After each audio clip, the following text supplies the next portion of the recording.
789-10, 10-9-87-65-4321, 1-2-3-4-5-6, 789-10, 10-9-87-65-4321.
Today, September 25th, 2018, this edition of Roland Martin Unfiltered. Bill Cosby is in a jail as we speak, sentenced today to 3 to 10 years in prison. We will talk with Vincent Thompson of WURD Radio in Philadelphia, who was in the courtroom when the judge rendered that particular verdict. He'll give us all the details about what took place, but also he was there covering all of the victim statements after the trial. We'll also talk with comedian Joe Torry, of course, who attended this trial on behalf of Bill Cosby, was with him, shared his thoughts on today's verdict. Also, defense attorney out of Dallas, Yodit Tuwelde, she also shares her thoughts in terms of this case and also talks about Bill Cosby and Brett Kavanaugh, how those two are two stark contrasts in terms of what we're looking at right now. We'll also break down the PR strategy of the Cosby campaign. Many people said it was a constant blunder. We'll also hear at the Spirit of Democracy Awards, we'll be chatting with Melanie Campbell, of course, about the impact of voting all across this country, less than 50 days, the midterm elections. Folks, it is a packed show. It's time to bring the funk on Roland Martin Unfiltered. Let's go. He's got it. Whatever the biz, he's on it. Whatever it is, he's got the scoop, the fact, the find. And when it breaks, he's right on time. And it's rolling. Best believe he's knowing. Put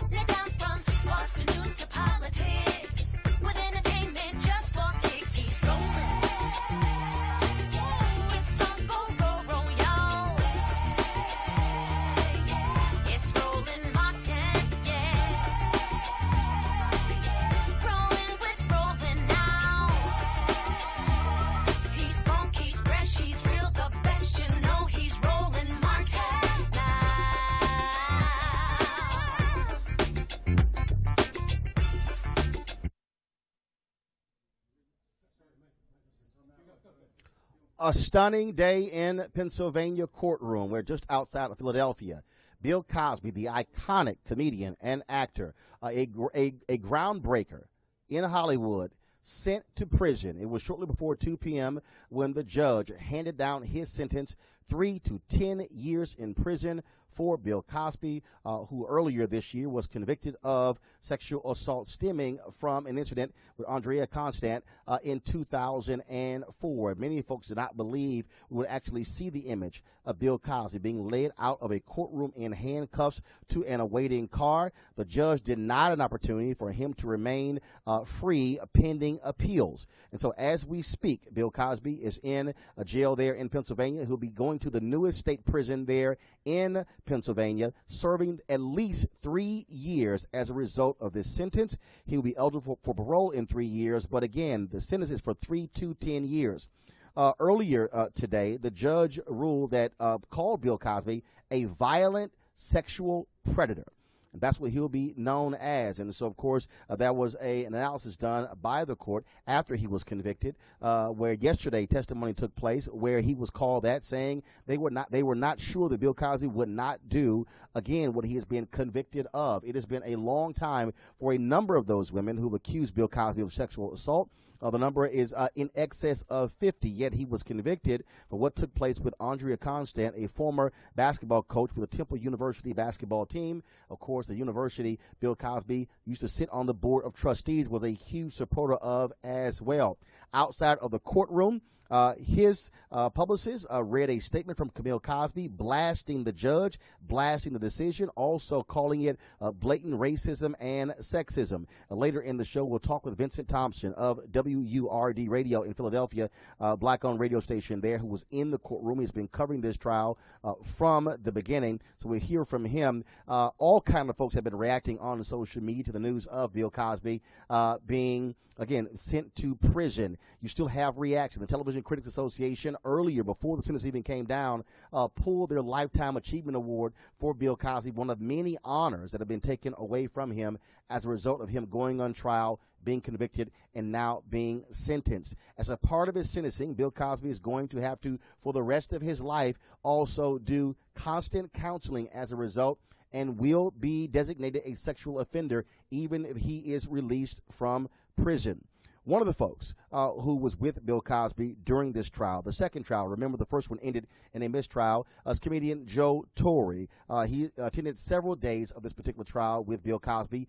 Earlier today, I caught up with Joe Torry to listen to what he had to say. We'll talk to him in just a moment. We also chatted with Yodit Tewelde, a defense attorney out of Dallas, who gave her analysis on this as well. You've often seen her on this show. She's been following this as well. And in our conversation, she broke down various missteps, but also the fact that she is not shocked at all that Bill Cosby is sitting in prison. Here's my conversation with attorney Yodit Tewelde.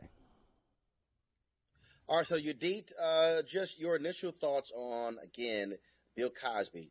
3 to 10 years, must serve at least 3 years in prison before he's eligible for parole, and the judge remanding him immediately and being led out in handcuffs. Not surprised. I think the team, obviously, they were asking for house arrest. Not going to happen. The fact that he had 5 accusers testify in the guilt innocence portion, Andrea Constand's personal statement that was read, her testimony, prior bad acts witnesses that testified yesterday, all of that, considering the SVP finding that he was a sexually violent predator, all of that played a factor in the judge saying, you know what, you're gonna do the minimum, the 3 years to 10. Now, remember, the prosecutors were asking for, 5 to 10?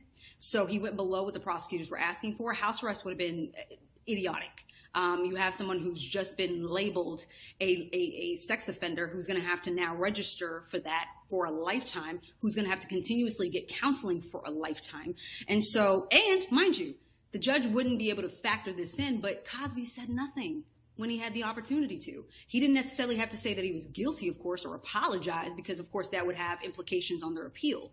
But he could have at least asked for leniency, some mercy, but he said nothing. So the judge can't consider something that no one says. So all he had at that point was what the state was providing, and that was testimony after testimony of survivors, accusers, of the like. So not surprised that he's got to do prison time.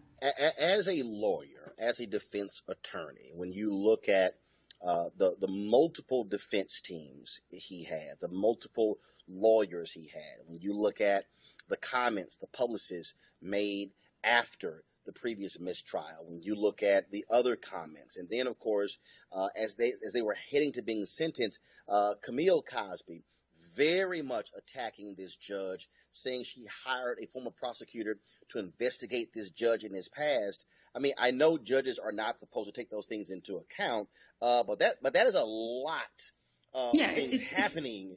You know, when you would naturally you would say, you might want to temper that down. Your thoughts about all of that as well, leading up to the second trial, and then of course the sentencing. Well, ever since Cosby has even been charged with this crime, he's had the same PR agent who I think has been making failure after failure after failure in the public eye, because if it's all about optics, you want to keep your mouth closed. You just don't know who's listening, not just the judge, but a potential jury pool, right? And they want to appeal as well. So there's going to have to be a court that's going to be looking at that appeal, and they're also listening to what you're saying. So what you say does have an effect, even if it's not coming out of Cosby's mouth. Camille Cosby, I'm not sure what her motivation is, considering the fact that a jury found her husband guilty on 3 felonies. The judge was going to render the punishment. I don't know if this is just more about optics. She just wants to let people know that this was maybe an unfair trial so that she could somehow save a shred of dignity when it comes to her husband's legacy that's essentially been flushed down the toilet since this has begun. So I don't know what her motivations are. I just don't think that it's helpful in any way. And I guess we'll see in the next coming, weeks when the appeal comes down and what that's about. But she didn't even come to court. I don't know what that says. That could be very. Well, we got to remember, she did not come to most of the trial. I think they came. Well, you would think she would come on the last day, though, Roland. I mean, he's going to be sentenced today. And you would have thought that she would have. And clearly, I don't know of anybody who actually thought that he wouldn't get jail time. I mean, at the end of the day, you could look at, again, all things that happened leading up to this. Look at even yesterday and know. No, it's not happening. That he was going to get jail time. When you look at this in terms of this society we're in, I had a tweet earlier that Vanity Fair set out where they had this one writer who said that Bill Cosby going to prison is somewhat not it's somewhat good, if you will, to take away the bitterness of Donald Trump. And I responded by saying, how does Bill Cosby going to prison somehow alleviate the bitterness of Donald Trump being in the White House, considering Donald Trump bragged about grabbing women by their vagina? That's a guy. And he's the president. He's the president of the United States. Right. You have a Supreme Court nominee who has been allegations of sexual harassment, sexual assault as well, who's about to have a lifetime appointment as well. I said, I just don't understand how Bill Cosby going to prison somehow goes, ooh, I feel better. Your thoughts on that? So I got a lot of heat, and I'm still getting heat on Twitter right now for something that I said on CNN earlier. And I made the comparison between Kavanaugh's accusers and what's been alleged, against him, and what's been happening with Bill Cosby. And I think people are not really understanding, or choose to just fail to understand what I'm trying to say. In terms of Kavanaugh, people are already, and I'm talking about Republicans on TV and the media, there are people on Twitter who support this man without ever hearing just even a word coming out of Dr. Ford or the other accusers' mouths. That, to me, signals something, because the reaction when it comes to Cosby's accusers, do you remember that magazine that had all of his accusers on the cover? Right. People were in support, as they should be, right? In support of hearing these women and their truth. That was supported. When it comes to Kavanaugh, though, there isn't a real opportunity for these women to tell their story and actually try and persuade, even though that's not their job, to persuade the Senate Republicans, for example, this Thursday, of what they're trying to say when their minds are already made up. They've already said out the gate, I'll listen to her, but if I had a juror tell me that they've already made up their mind with regards to the guilt of my client, that juror would be X'd out automatically. If I had a juror who was already picked, say a potential juror who's already picked, and they, made it known that they had already made up their minds before listening to all the evidence, I would ask for a mistrial. That's not okay. Now, I understand that there's a distinguishment between a court of law and a hearing. Got it. But if we're really trying to get to the truth of these accusations for a man who's trying to get the seat to the highest court in the land, if we're trying to get to the bottom of the truth, then why are you not calling potential witnesses, compelling their testimony? Why are you not making him submit to a polygraph test? Because one of the accusers actually did, and it came back to show that she was being truthful. So it's how they're brushing her accusations and allegations under the rug for Kavanaugh, but when it comes to Bill Cosby, it's an applause. It's hypocritical. Last question. So many levels. Last question. Were you shocked that we even saw what happened today? That when these allegations first came out, when Hannibal Buress, of course, his comedic routine went viral. Then, of course, then all of a sudden he gets go through this whole deal. All these women come out, and then he gets charged on the last day before the statute of limitations ran out. Were you shocked to see Bill Cosby led off in handcuffs? On one end, I was, because this is Bill Cosby. This is America's dad. This is someone I've watched growing up, wanted to be a part of the family. So seeing him in this position was shocking. On the other hand, I wasn't shocked, because you have this man who has been revered in our community, who's been someone who's been a father figure to all of us, someone who's been an example for us in the Black community, and to be taken down the way he has been, and rightfully so. Not surprised, especially in the media. I would say in the media, it's been more than what I've seen with other offenders who don't look like us. Plain and simple. I mean, Brock Turner, I need to mention him? Who, of course, he's the former Stanford diver who, again, 3 months, raped a woman, and as she was lying on the side of a road, and the found judge, guilty. And the judge said, "Don't want his life ruined." This is how we categorize white young offenders. It's like, oh, it was just boyish behavior. Oh, they have so much life to live. We can't ruin their future.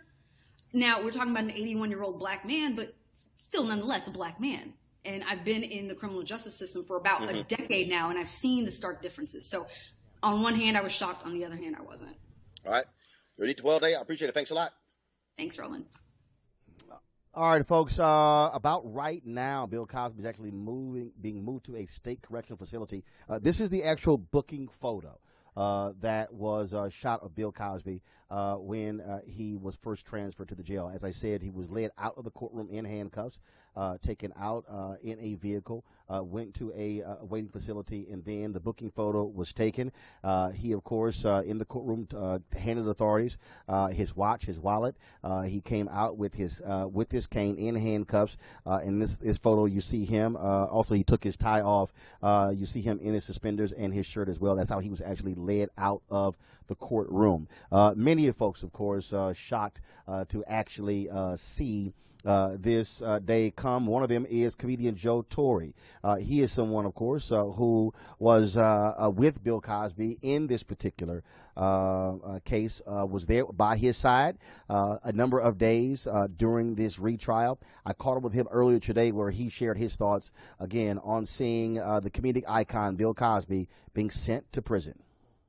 All right, Joe, first off, you obviously, when Bill Cosby was on trial before he was convicted, attended several of the days, spoke out on his behalf, walking with him. Just your reaction to him now being sentenced, having to serve at least 3 years in state prison before he's even eligible for parole. Well, first of all,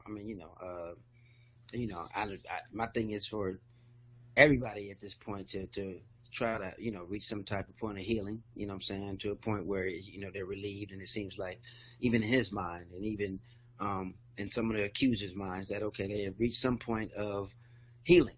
So, kudos to everybody that thinks that, that they have reached a higher point of understanding. And, And in my day, in age, I'm like, wow. I mean, you got to be, really on your toes for, what happened 30-something years ago, 40 or 50-something years ago. In this day and age, people can kind of see, that they can get justice. On my behalf, from his thinking, I was just there for, for her case. And that case, what they say, some still false evidence and stuff was still, that was implicated, was presented in that manner. And you mean the Andrea Constant? Yeah, you're right. Got it. That's the only one I witnessed. That's the only evidence I saw. That's the only couple, trials that I've been to. So I can only speak on that one. Is it difficult, to first of all, the judge today agreed with the assessment that he is a violent sexual predator, and to think that somebody who was called America's dad, somebody who was one of the most beloved figures, every Q rating, whatever, ranked top 3 at 81 years old, will now be known as that. Obviously a groundbreaking actor, groundbreaking comedian. Well, I mean, people put titles on there. I mean, you didn't really hear that just mouth. You hear it, if people say stuff over and over and over again and try to make, like you said, the world's, greatest dad seem like he was some predator or some killer, like he was, Jack the Ripper or something like that. And make it seem like I was there. So, I saw how they can, make words or make the sentencing seem like he was this mass, killer, murderer, rapist, stalking women, and it wasn't anything like that. So in order to, in this day of the way the media has to do to keep you clicking and liking, I mean, they use those words, but that's not who he is as a person, and that's not what I've seen, and that's not, to me, what he's shown the world as far as him being a philanthropist and giving back. So I on the speak of that, I mean, I have to say on his side, I gotta hold up the cape up for all the good that he's done. And what was it? Is it hard for you to, with all you just said, the things that he's done for HBCUs, the things that he has done for the arts, being, again, a groundbreaking person in Hollywood, to see this legendary comedian led away in handcuffs to prison, knowing full well that he will spend at least the next 3 years there before he's even eligible for parole? I mean, that side is, is uneasy for some. But to also see and know his spirit and hear his publicist speak about where he is, because he, they say he didn't show any remorse, because if you're not guilty, why should you show any remorse? If you feel you've been set up, then how can you, accept healing for that? But I mean, that's the same thing in this day and age. You gotta go to, you got a president in office that's been accused of things worse than that. You got a judge, a Supreme Court judge that's about to be put in office that still have accusers coming out. And, they're not even, and they, their accusations were way worse than what they said Bill Cosby did. And, so I'm like, if that's going to happen, and if this is the path for justice to be seen, then make it be seen for everybody of all color and everybody that's been accused of something that has high power that could have taken advantage of that. And if that's the light that we see in this age, then, I'm all for that, because, it's a lot of stuff that's been done in the dark that people need to be held accountable for. And I don't think that you can't put, one of our greatest African-American men on trial like that without putting a lot of other people that are very suspect and guilty as well. Last question for you. You obviously were there, walked in the court with him, stood by his side. Would you also plan to visit him while he is in prison? I mean, yeah, if I get the opportunity. I mean, I was asked to come, to come see for myself, to see the truth, and that's what I did. If I was asked to, to be at the Michael Jackson trial, I would have been there. If I could have been at the OJ trial, I would have been there. If I could have asked to see anything in that, I would see that. But I've also went to see, a couple people in jail. I went to see Mike Tyson when he was in jail. A couple of other people I don't want to throw out, but I mean, if I get the opportunity to go, man, because it's a learning situation, and it's also what the Bible said. Have you come to me at my lowest point? Have you come to, to offer healing to me wherever I've been? And, that's who I am. I'm about positivity and healing and growth for everybody. So if that's the light that we see today, then, then that's what's been done. All right. Joe Torry, I appreciate it, man. Thank you so very much. Hey, man. Appreciate you. Take it easy. All right, folks, let's chat with Crystal High, CEO of Influence, a arts and media company focused on social influence and public policy and all that good stuff. Lana Walls, a longtime PR practitioner. Glad to have both of you here. First off, He was convicted in April. Charges first came back in full force in 2014. But were both of you still shocked to see Bill Cosby, 81 years old, America's dad, in handcuffs? So when you put this in context of this Me Too moment, I think the verdict itself is not shocking, but the broader cultural phenomenon, thinking about growing up watching The Cosby Show and how, you know, you're inside kind of America's living room, right? And so this was such an integral part of, I know how I came to be, and it was like, oh, The Cosby Show, this is going to be. And also on today was the debut of A Different World, 27, whatever, some odd years ago as well. Yeah, so I mean, it's like, culturally, it's shocking for that personal impact, but because of this moment and just the volume of outcry, not only in the Me Too movement generally, but specifically against Cosby. You know, as you mentioned, 50 plus complaints coming forward of this repeated alleged sexual conduct and misconduct. And so I think that it isn't totally shocking in that regard. The sentence is what's shocking, right? So 3 to 10 years at 81 years old, you're effectively saying this is a life sentence. I don't necessarily foresee that Cosby's going to be able to live out that time because he's not going to Club Fed. This is state prison that he's going to be in for the next 3 to 10 years. So that's a lot to take in. Lon, when you think about how so many people read his books, watched his comedy, watched television shows, his show saved NBC, the network.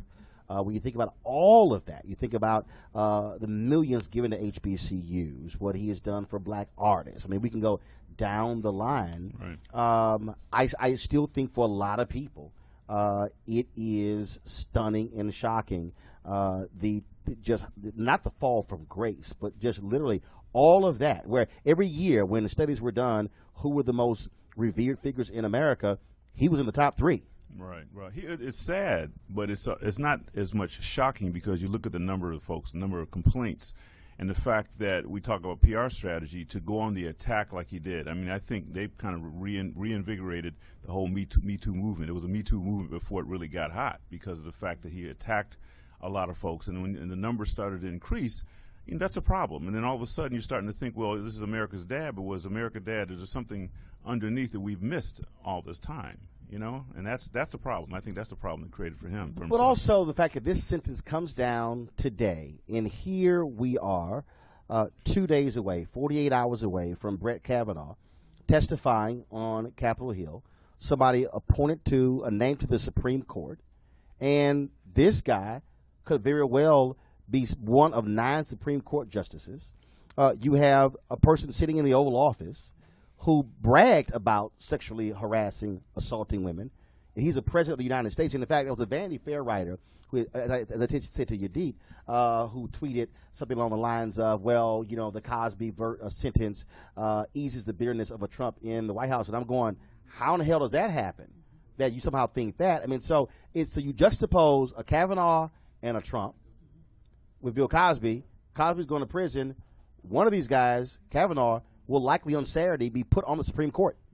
So I think on one hand, to your point, this really underscores what is just traditional and historic inequity in this country, right? Not saying that sexual assault or any of that conduct is any less heinous, right, in any of these cases, but the reality is you have a black man being held to a different standard than even the President of the United States. We did a story yesterday of a white man in Alaska who strangled a woman, sexually assaulted her, and got probation.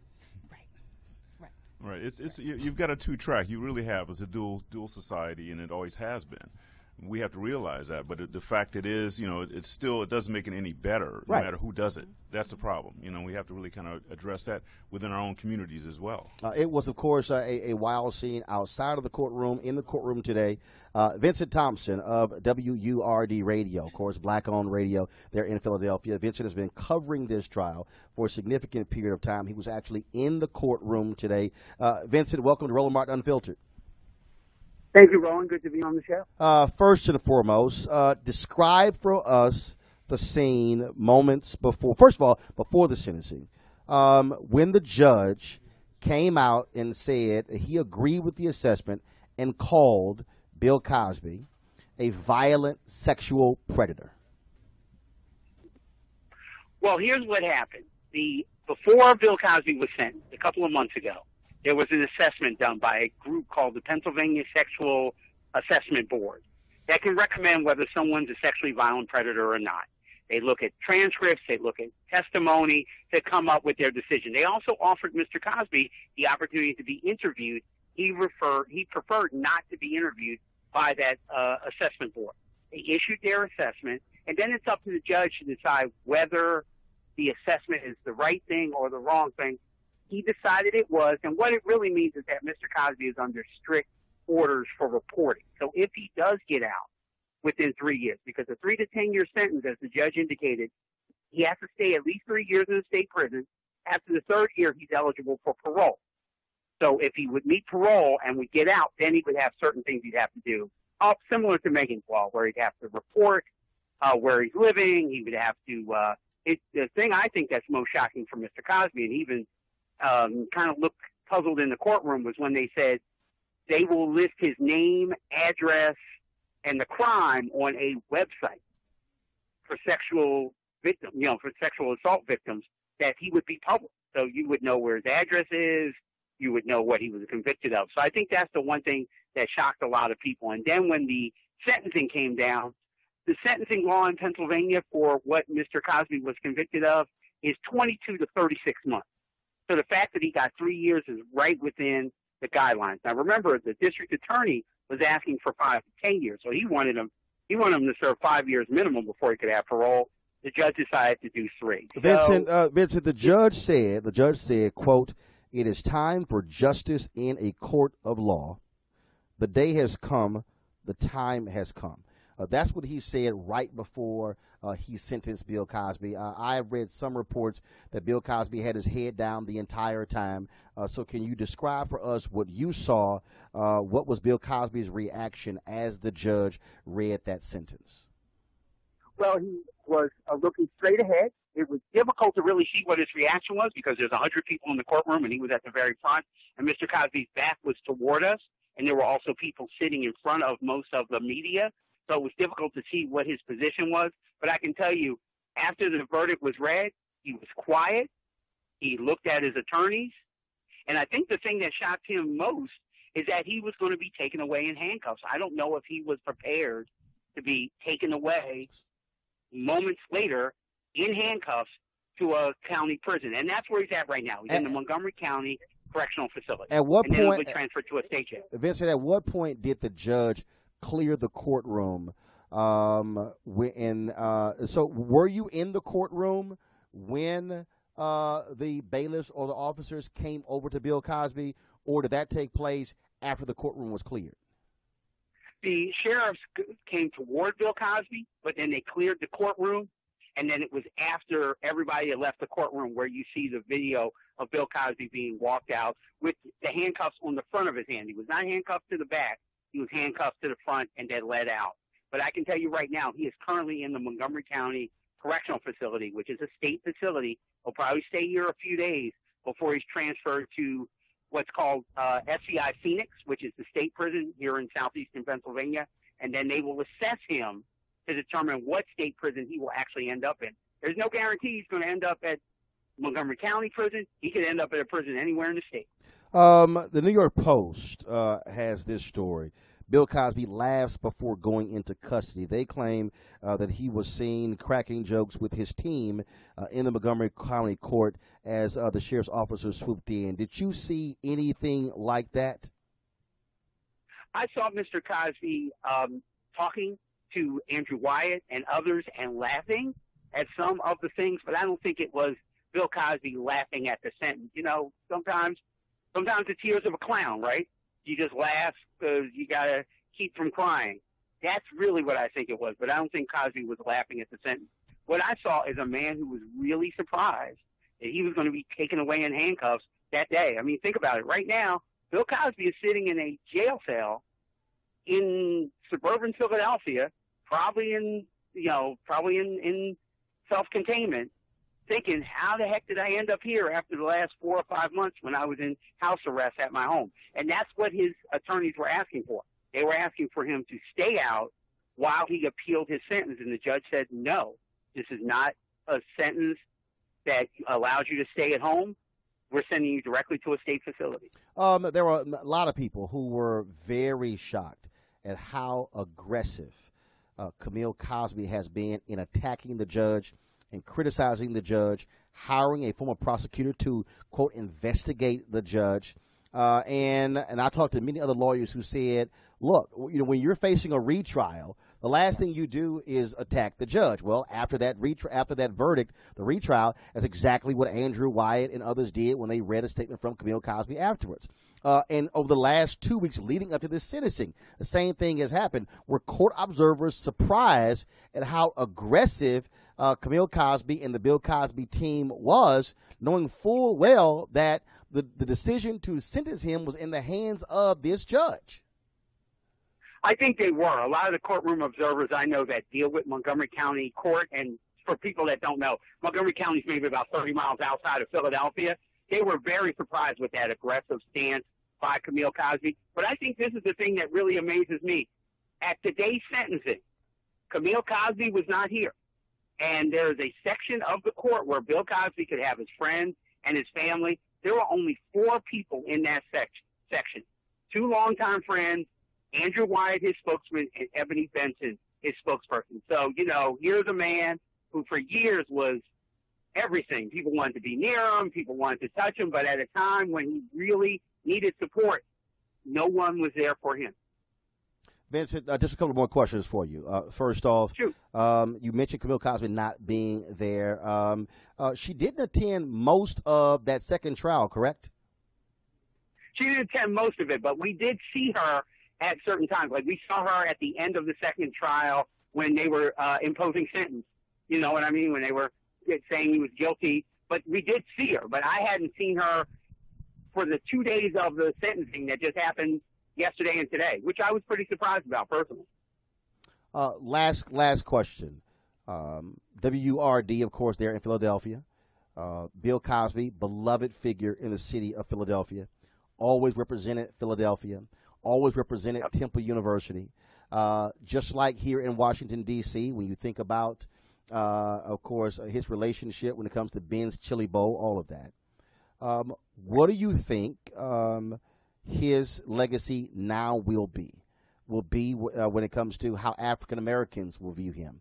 Because there are a lot of black folks who are still upset with Bill Cosby's comments about black folks, about their values, about how they should behave, about black folks protesting when they said Pookie would get shot by the police and being chased out. So you still have these very hardcore feelings.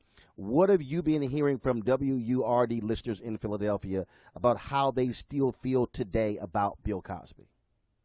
Well, I think it's going to be the same way, Roland, as it's been since the beginning of the trial. If you're a Bill Cosby supporter and you think he was a man wrong, you're going to continue to think he's a man wrong until the end of time. But if you were somebody who's like, Bill Cosby did this to women, sexually assaulted them, people have to remember about a third of the 50 women are African American women. Mm-hmm. So, you know, he didn't have a specific type of person.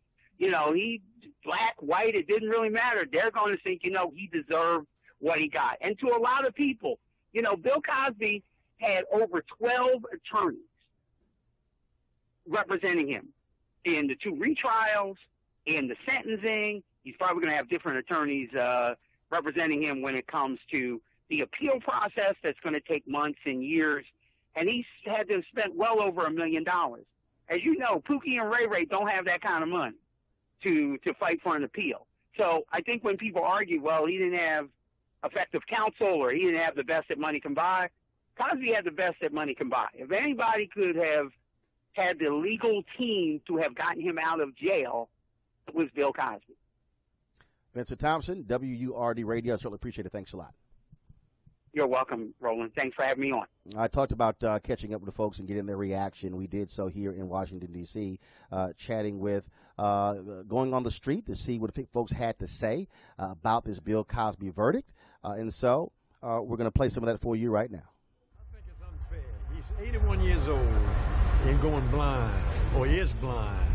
they could have kept him on house arrest, like he'd been on for the past 6 months, and still satisfy whatever they call justice. And justice ain't nothing but just us. Bill Cosby case remind me of Red Fox, Sammy Davis Jr. When our black stars reach a certain pinnacle and they stomp their toe any kind of way, they find some way to put them down. I felt or since they're going to give him 10. They call this being nice 3 to 10. He ain't going to make parole in 3. He ain't going to make don't last 3 years. The man is 81 years old and he's blind. Come on, y'all. God, have some mercy. You know what I mean? This man needs mercy. All the things he's done positive and plus, sure he made a mistake. Sure he got accused of all that. But he's 81 years old. We got to respect our elders. And we don't take elders and throw them away. And that's what they're doing to Bill Cosby. They throwing him away. Well, I'm kind of neutral, and the reason why I'm neutral about it is, one, I never met Mr. Cosby myself personally, so I can't judge him. But also, on the other hand, it still sticks in my mind, why did they wait so long? You know, it's like someone attacking me when I was younger, and then 80 years, 60, 70 years later, I understand that they said that it was because of fear or whatever, but then even when the fear factor left, I don't understand why it took so long.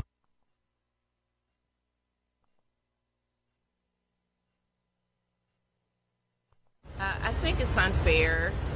I think he's being singled out as a celebrity and as an African American celebrity, whereas we have other people who are like literally in politics, politicians, same thing, but it just seems to be passed over. So I really believe that he's being singled out, and I really think that it's unfair.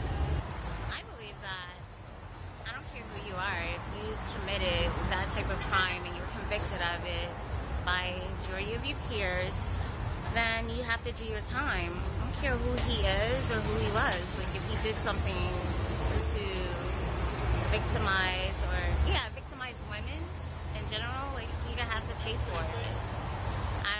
As far as the label is concerned, I don't know if sometimes that's a way of some people just adding this extra stamp of him like being a demon, demonizing his name. I'm not sure. I don't see him like trying to roll up on a whole bunch of different women right now, being the age that he is. But unfortunately, in our society, as a black man, you have so many standards held.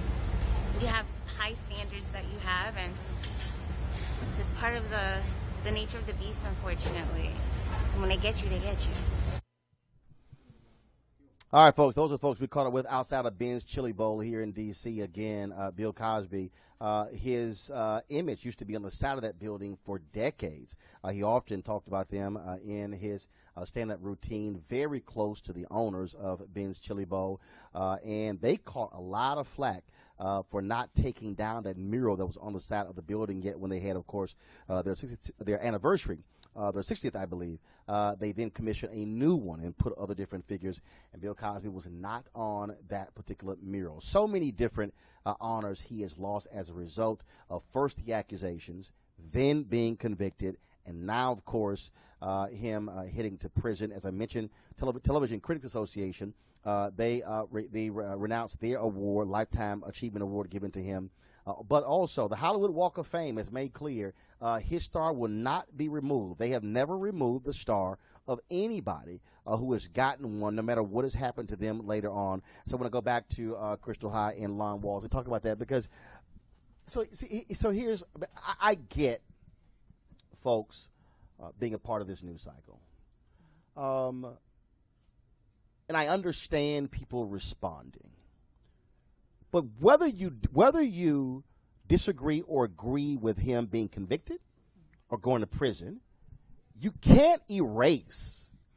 I mean, you can't act as if Bill Cosby is not an iconic figure in the history of television, in the history of Hollywood. So, we tend not to deal really well with nuance, right? And we like to look at people from this specific, let me put you in a box view. If you are not Mr. Jello Pudding Cosby man, then you can't possibly be any other thing, right? So I think this is one of those lessons, right? One of those moments where people have to step back and say, yes, he has been accused and convicted of some tragic things, right? But at the same time, he has done tremendous good in the community as well. If you go back, I think the number of people he has sent to college, the amount of contributions he's made to HBCUs. You made a point earlier about how people look to his books as leadership, right? And we talked about this cultural moment about growing up with the Cosby Show and what that meant culturally for so many people. That doesn't go away, but this is one of those times where we have to be able to separate the man as the person and the man from what he's done in a professional and a philanthropic context. I mean, look, Lon, Phil Spector sitting in prison right now for killing a woman. That doesn't negate that Phil Spector is considered one of the top record producers in music history and being a genius when it comes to music. It doesn't. Right. Well, but the thing is here is that, first of all, we go back to the PR. You have to embrace the fact he was America's dad. And sometimes our dads and grandfathers have issues. Now, we negated and we neglected that, and his legal team, his PR team, decided they're going to be aggressive. You're going to try to compare him to Emmett Till. Let's give me a break. So I think they really made a mistake in trying not to embrace his dad image. And for that, dads are sick. How many cases are we talking about? How many folks have come forward? At some point in time, you decide, let's look at this as a sickness. And you look at the case, you say, this guy is sick. What he's doing is sick. So let's go the approach of he's a sick man, let's deal with that, as opposed to trying to fight each and every person who comes forward. That's a mistake. In fact, today, when Andrew Wyatt came out of the courtroom, he was reading a statement. I wasn't sure if that was because Ebony, who was one of the other publicists, was reading the Camille Cosby statement. So I'm not sure if he was also reading another part of it. But at one point he was reading, and he invoked racism and sexism, but Bill Cosby being targeted. Yeah, that may be true. It doesn't make what he did correct. And again, I say that this is a sick man. I mean, when it gets down to it, he's a sick man. We should have dealt with it that way. But here's the deal: as somebody who's done PR for a number of years, would you have even been that aggressive coming out, knowing full well you're also trying to file an appeal? Exactly. That's a mistake. When you have a potential jury pool out there, you don't want to be aggressive because, in fact, you don't know who you're going to affect. Well, first of all, he's already been convicted. Yeah. So, right. so the appeal is really would be dealing with the judges, but you're still operating in the court of public opinion. Exactly. Court of public opinion. Exactly. And I think at some point in time, you got to pull back and say, okay, enough of this. This is not working for us. We need to retrench and figure out a better way to do this, because of the fact this man's image is going to go up in flames, no matter what he's done, what's happened. I mean, at the end of the day, like you said, what is his legacy going to be? So I remember when the Smithsonian Museum of African American History, when it opened. There were a lot of people who said that they needed to put something in there with regards to his misdeeds, and they did, and that was very controversial. A lot of people felt that they shouldn't have. Others said they should have. To Vincent Thompson's point, a third of the women who's accused him, they're African American. So this is not an issue of a black man being accused by white women. There are also women also black. So I'm very curious to hear from both of you. Again, how do we then have a discussion about a Bill Cosby and his place in history? And when you think back to, I'll give you a perfect example, the black stuntmen.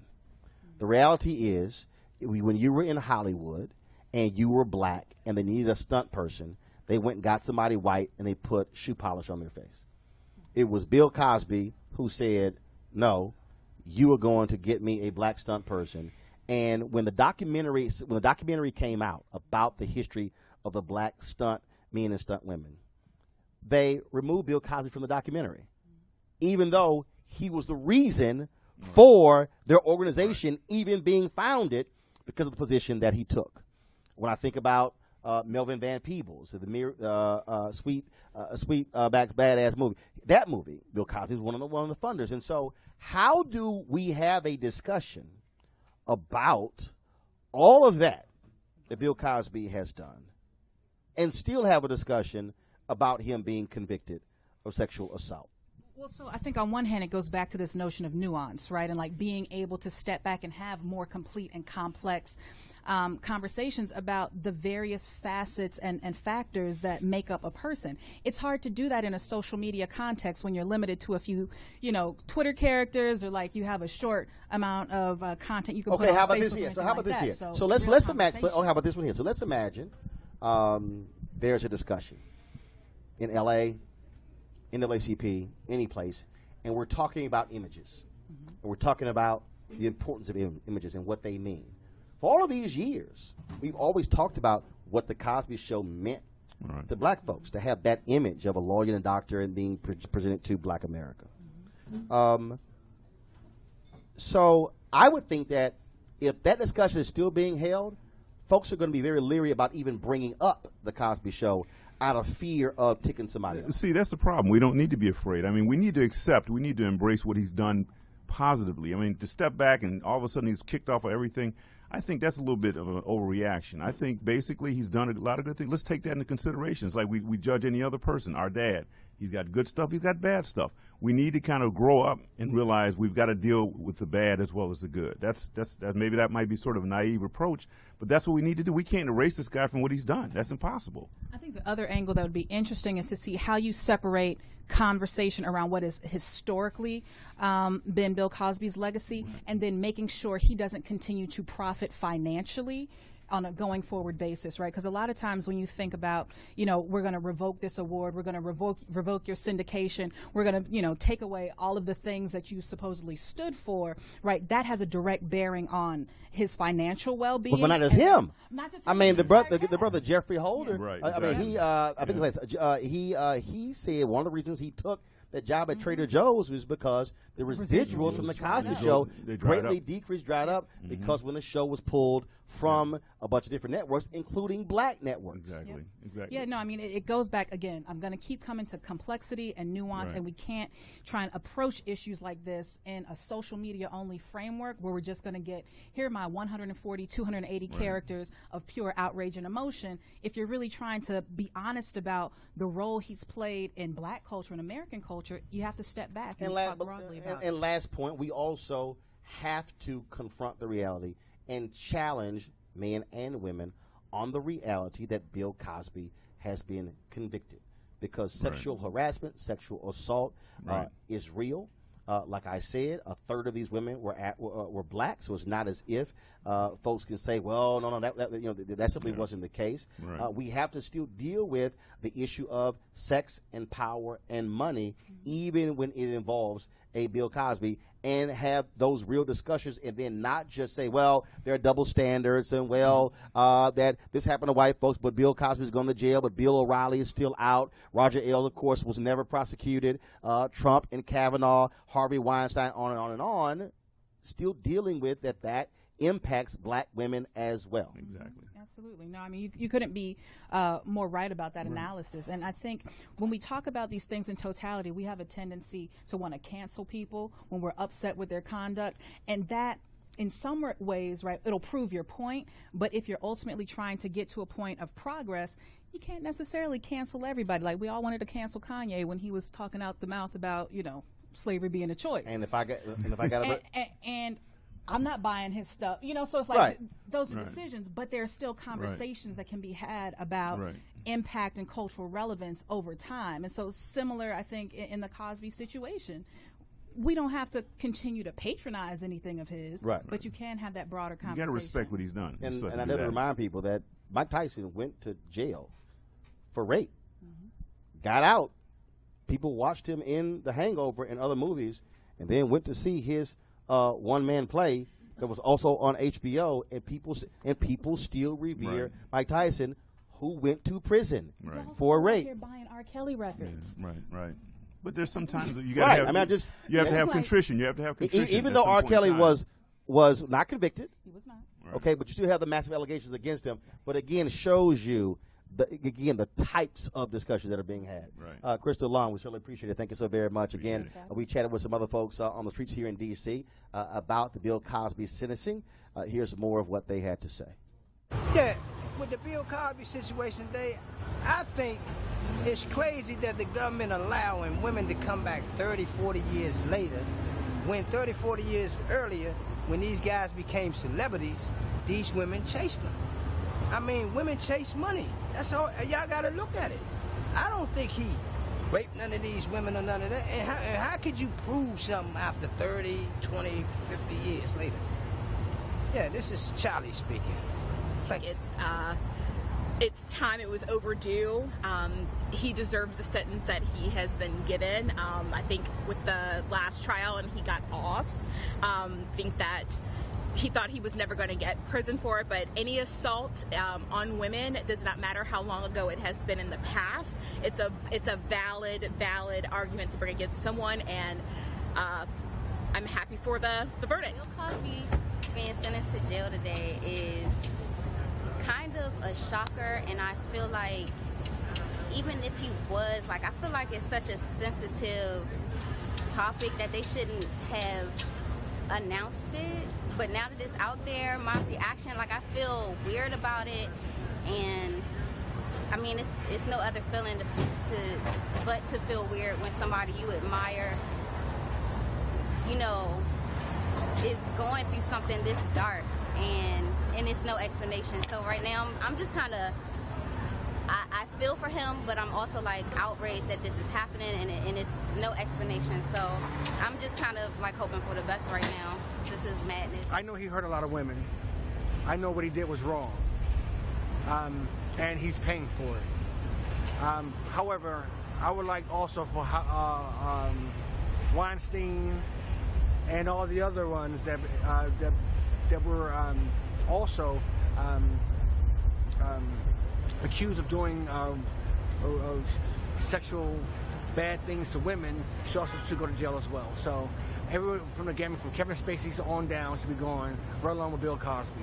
So Bill should be the only one. He should be the start. And if he's not, if he's the start, and the rest of them not, then you'll see me back again protesting again. All right, folks.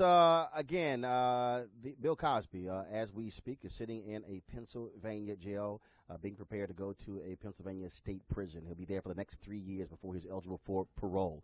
And so we certainly will have more on this on tomorrow's show. We are here at the Hamilton in Washington, D.C., where National Coalition of Black Civic Participation will be having their 21st Annual Spirit of Democracy Awards tonight. That's why we're here on location. We're joined by Felicia Davis with Black Women's Roundtable in Atlanta, and, of course, Melanie Campbell, leader of the Black Women's Roundtable and the National Coalition of Black Civic Participation.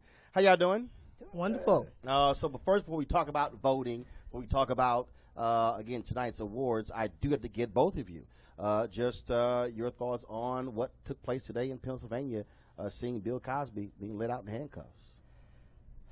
Well, it's a tragedy. I think, you know, his legacy is what it is, and it's definitely, it will change. His legacy will not fully for his once he's gone, but it's a tragedy at 80 plus years old.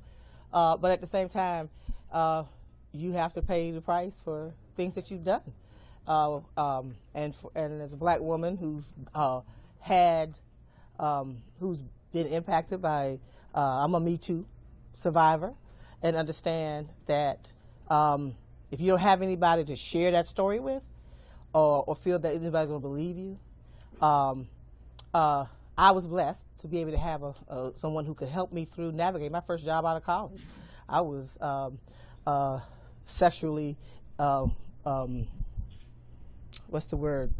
sexually harassed by high up in the company that I worked for at that time, my first job out of college. And this guy would, every time he'd bring, you know, he wasn't my direct supervisor, he was above everybody. He was the regional director. And he would have me come into the office and, you know, you're doing a great job. And I was in corporate America at the time. And then, you know, it was always a joke with a punchline that was always sexual in context. And then one day, I lived in Atlanta at the time, and I would catch a bus. That's what I tell young people. Don't tell me. I took a bus, a train, and a bus to get to work. My first job out of college, across town. And one day I worked late, and that particular boss said, "I'll give you a ride home." And I was stuck, and I had missed my bus. And he took me to the train station and made this sexual comment, and when he got finished, his hand ended up on my vagina, straight up, no chaser. I'm 21 years old, right? Who do I go to? Fortunately, I had someone who could help me navigate that. And one day I saw him walk out that door, but not everybody has that opportunity. Right. So as a person who lived through that, and I'm not publicly sharing this story, so, but it's been on my heart, all that's been going on with the Kavanaugh hearings, and all of that now, and all of the things that are going on with him, and then even the Bill Cosby story. I can say you have to pay the price, but also there has to be fair, just system as well, So for me, it's been a long time coming. When it first started out, I've gone through kind of a millennial education. So I have a daughter who's just about 30. She was like, right away, he did it, and he needs to be found guilty, and those days are over. And I was like, oh, but it's Bill Cosby. What were those women doing? He was a married man, blah, blah, blah, blah.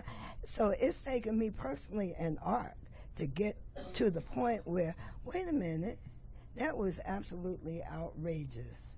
He was a predator, and yes, we have to punish predators. Now, I had to learn to set aside the legacy and the way in which I think of Bill Cosby and his wife, because I'm like, we old school black women. So old school black women couldn't Speak find for yourself themselves. on the old school part. Couldn't find Yeah, themselves. damn well you old school black. Don't even try to act like. Let me try to act like you I'm new school. somewhere. You ain't I'm new not school new black. school. I'm You not old new school school. black. Don't even front. I'm Yeah, seasoned. okay, all right. I'm seasoned. Yeah, okay. So I'll be speaking for myself. Please go ahead. Go ahead. But from the old school, some things we couldn't find ourselves in particular situations. It might be more Hollywood situations. So I had to get out of that judgment. Now, fast forward.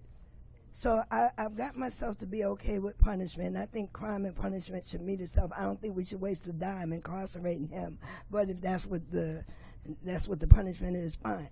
But since we learned that it can take 30 years for that kind of justice, I think that says something about how we go about investigating any accusation. Because right now, it's interesting. That's what your deed said. She said that you have these people who are saying, "Oh, Brett Kavanaugh? Look, that's 30, 40, 50 years ago." But you never some of the allegations of Bill Cosby were back from the mid '60s. Right. So and there were people who were saying, "Okay, believe her." Right. Which happened in again mid '60s, but then when it comes to Kavanaugh, saying, "Oh no. Don't believe him." He was a kid. Or he was a kid. And we prosecute 17-year-olds as grown Right. men. So it's especially interesting for how sex crimes. we want to look at it. And again, I tweeted this story. There was a doctor in Houston, and this guy, he was convicted of raping a woman who was drugged, and he had put her under. No jail time. Yeah. The white guy yesterday in Alaska, again, strangled a woman, sexually assaults her, probation. The former Stanford swimmer rapes a woman. The judge gives him 3 months, saying, "Well, I don't want to ruin his life." Right. There was a judge I believe it was in Minnesota or Wyoming, one of those states, where a guy raped a child, and the judge did not give him a sentence. And you're going, wait a minute, hold up. How does this work? Right. There is something about black fatherhood related to Bill Cosby. So we cannot have the conversation without thinking Dr. Huxtable and what has been done to that image as well. And that's something that I think those of us in the black community have to make sure that we take the conversation all the way through the arc to say that that image for black America is still valid. And we still respect and appreciate that time and what it's done for us, at the same time that we say that this man is a predator. And but that there should be equality in America, I think that's the song we've been singing a long time. Yeah, and the We're bias not there. is in the sentencing, there's still racial bias in sentencing even. And when you bring up those points. And so for someone who's 80 plus years old, there's no statute. There should not be a statute of limitations when it comes to justice, right? And so, when I think about, even in college, right? Just knowing, I don't know a sister doesn't have a story of some sort. Maybe some may be more egregious than others.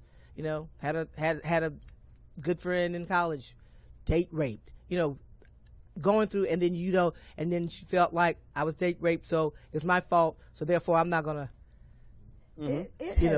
press charges or go to the law enforcement. So it's a tough thing. Yeah. So let's talk about the Spirit Democracy Awards. First of all, who are you honoring? We are honoring awesome folks. We are honoring Stephanie and Quentin James.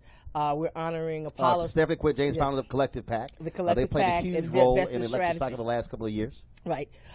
We are honoring Apollos Baker, who is a labor leader with AFGE, who's our board member of the year. We're honoring Linda Spraggins Dunn, who runs Odyssey Media, who empowers black women and helps sponsor entrepreneurship. We're honoring George Gresham, who leads SEIU 1199, so who works on workers' rights and social justice. We're honoring Tony Lewis Jr., who's a local activist and leader here in Washington, D.C., who has a powerful story, who focuses on helping those who are returning home from prison, whose father has a life sentence in prison, and he dedicated his life to really fighting for justice and community empowerment. I'm missing someone. I just because I'm going not in order. Howie Hodges, who works in technology and communications and has been a strong community activist, even from the corporate America standpoint. And so all of these folks, and I hope I haven't missed anyone because I'm not looking at the list, are doing, paying it forward, if you will. And so this event is always about being able to, as you well know, because you've hosted us before, we're going to be having conversations with our honorees. We changed the format a few years ago, and so we get the opportunity, and thank you, praise the Lord, for being able to interview and learn some things about not just how they got here, but share some wisdom and ideas. And in a presidential election, as we are, surely we'll also be talking about this election, what that means, how we build black political power in this country, economic power in this country, and so we're really excited. And thank you for being here with us. Felicia, to that point, obviously, we're about 40-some-odd days away, 41 or 40, for the midterm elections. We have registration deadlines that are coming up very soon. Yes. I think in Florida is October 9th, and so we're not far at all. Same thing in Texas and many of the other states as well. And it's very interesting to see the level of engagement of folks. And I've seen it across the country. I think folks are going to be very surprised by what happens in November with turnout because, and not just Andrew Gillum in Florida, not just Stacey Abrams in Georgia and Ben Jealous in Maryland, but I think after 2016, after so many people who said, Hillary, she's the same as Donald Trump, and then now people go, okay, what the hell happened? I think people are now seeing also in the impact of what happens when you don't vote and you sit out an election. Absolutely. I think people are aware. The one thing about the black voter, they're really smart. So they have been asking the question of both parties, what have you done for me lately? They're looking at numbers and they're wanting their vote to mean something. And they are focusing back at the local level. So it's not even just governor.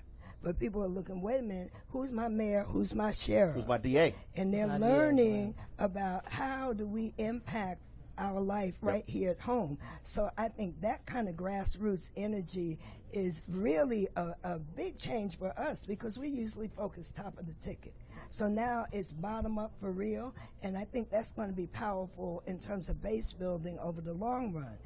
In a nonpartisan frame, we've been out here way too many years. Right. And a lot of new strategies moving in some different ways really undermined our infrastructure. So we've been in a rebuilding mode the last 2, 3, 4 years. But we're getting ready to bring it in this year, and we're set up for the next 2. So instead of just looking at right now, yes, we're going to have some sort of a wave. but we know that we're putting the infrastructure in on the ground so that we get a comprehensive change with an agenda. Right. So some of us have been talking the Southern strategy and the Black agenda for a long time. Build labor, everyone. We've been saying, what about Black infrastructure and rebuilding our communities? So we're on an economic empowerment message that's going to bring us around. I'm seeing signals. Melanie, your final comment. Well, first of all, thank you again. And the other thing is, if folks want to get involved, we have our Unity 18 Black Voting and Political Power campaign. And if they could just go to unity18.org, there's all kind of information. Today is National Voter Registration Day. I think you already talked about that. People can get information. They can register online. They can volunteer for our campaign. They can find out how to get involved in other organizations' campaigns. They can also just have information there to find out how you can register voters, how you can turn out voters, how you can individually do to help make sure that we build this Black political power. Unitycampaign.org. Thank you. Unitycampaign.org. And hashtag power the sister vote. Okay. All right, then. Well, I certainly appreciate it. Thank you so very much. Folks, I want to thank all of you for watching as well. Do me a favor. If you've got actually a reaction to the Bill Cosby sentencing, this is what I want you to do. I want you to go to Twitter, upload that video using the hashtag Roland Martin Unfiltered, and we're going to share some of those videos on tomorrow's show. Don't forget, you can also support this show. Look, freedom ain't free. And this ain't free. I keep using the point. We got to fund our freedom. So please go to RolandMartinUnfiltered.com to join our Bring the Funk fan club to help make this possible. And so you can also see the restream of this show at 10 p.m., at 2 a.m., 6 a.m., and 10 a.m. as well. Of course, you can also watch it on VOD on Facebook, YouTube, and Periscope. And, of course, you can also download the audio and video podcast from Google Play Store plus iTunes. For everybody here at the Spirit of Democracy Awards, the 21st Annual Spirit of Democracy Awards, I'm Roland Martin, and the discussions we'll be having later, we'll be shooting those and sharing those with you as well. So I got to go. I shall see you guys tomorrow. Holla!